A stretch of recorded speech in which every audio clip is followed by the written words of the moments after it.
ಇವತ್ತು ನಾನು ಹಾಗಲಕಾಯಿ ಪಲ್ಯ ಮಾಡ್ತಾಯಿದ್ದೀನಿ. ಅದಕ್ಕೆ ಒಂದು ಹಾಗಲಕಾಯಿ ತೊಗೊಂಡಿದ್ದೀನಿ, ಸ್ವಲ್ಪ ಕರಿಬೇವಿನ ಸೊಪ್ಪು ತೊಗೊಂಡಿದ್ದೀನಿ, ಸ್ವಲ್ಪ ಹುಣಸೆಹಣ್ಣು ನೆನೆಸ್ಕೊಂಡಿದ್ದೀನಿ, ಒಂದು 3 ಗೆಡ್ಡೆ ಈರುಳ್ಳಿ ಕಟ್ ಮಾಡ್ಕೊಂಡು, ಸ್ವಲ್ಪ ತೆಂಗಿನಕಾಯಿ ತೊಗೊಂಡಿದ್ದೀನಿ. ಫಸ್ಟ್ ಹಾಗಲಕಾಯಿನ ಎಣ್ಣೆಲಿ ಸ್ವಲ್ಪ ಎಣ್ಣೆ ಹಾಕಿ ಫ್ರೈ ಮಾಡ್ಕೋಬೇಕು, ತುಂಬ ಎಣ್ಣೆ ಏನು ಬೇಡ. ಫ್ರೆಂಡ್ಸ್, ಇವಾಗ ಒಂದು 2 ಸ್ಪೂನ್ ಎಣ್ಣೆ ಹಾಕ್ಕೊಂಡಿದ್ದೀನಿ ನಾನು ಹಾಗಲಕಾಯಿ ಪಲ್ಯಕ್ಕೆ. ಇವಾಗ ಸ್ವಲ್ಪ ಸಾಸಿವೆ ಹಾಕತ್ತೀನಿ.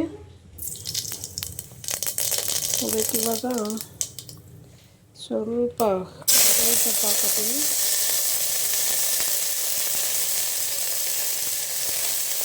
ಇವಾಗ ಅದಕ್ಕೆ ಕಟ್ ಮಾಡಿಟ್ಟು ಹಾಗಲಕಾಯಿ ಹಾಕತ್ತಾ ಇದ್ದೀನಿ. ಫಸ್ಟ್ ಹಾಗಲಕಾಯಿ ಚೆನ್ನಾಗಿ ಫ್ರೈ ಆಗಬೇಕು ಎಣ್ಣೆಯಲ್ಲಿ.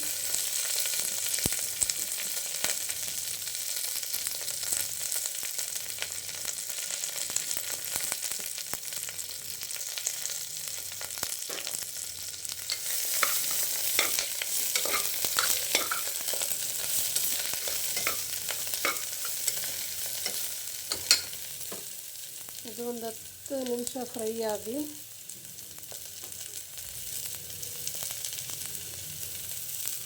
ಅದು ಕೈ ಎಲ್ಲ ಹೋಗ್ಬೇಕಲ್ವ, ಅದಕ್ಕಾಗಿ ಇವಾಗ ಅದಕ್ಕೆ ನಾನು ಈರುಳ್ಳಿ ಹಾಕೋತೀನಿ. ಈರುಳ್ಳಿನೂ ಅದ್ರ ಜೊತೆಗೆ ಫ್ರೈ ಆಗುತ್ತೆ.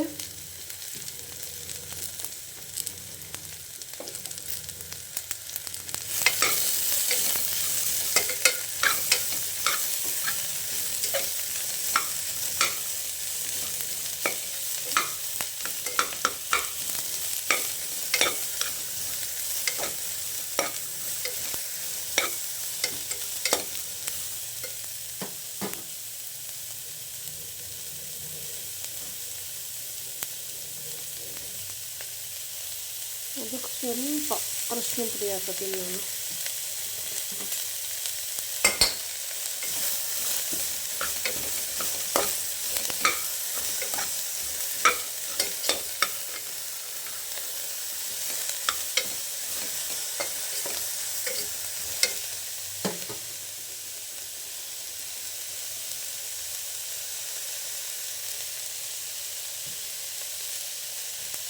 ಅದಕ್ಕೆ ಇವಾಗ ಸ್ವಲ್ಪ ಸಾಂಬಾರು ಪೌಡರ್ ಹಾಕೋತೀನಿ ನಾನು.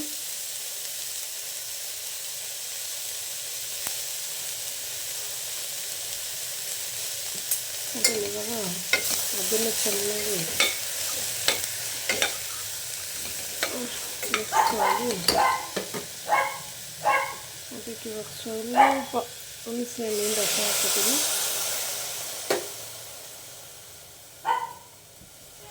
ಏನು ಕಂದ,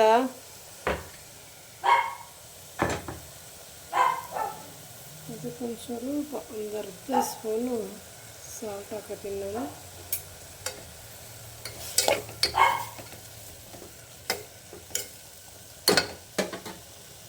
ಅದಕ್ಕೆ ಸ್ವಲ್ಪ ತೆಂಗಿನಕಾಯಿ ಹಾಕ್ತೀನಿ.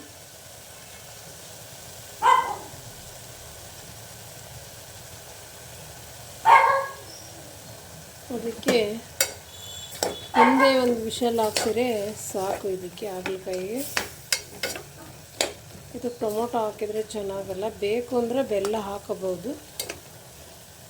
ಇದು ಶುಗರ್ ಇರೋರು ಹಂಗೆ ತಿನ್ಬೋದು, ಹಾಗಲಕಾಯಿಗೇನು ಬೆಲ್ಲ ಬೇಕಾಗಲ್ಲ. ಕಾಯಿ ಪಲ್ಯ ರೊಟ್ಟಿ ರೆಡಿಯಾಗಿದೆ.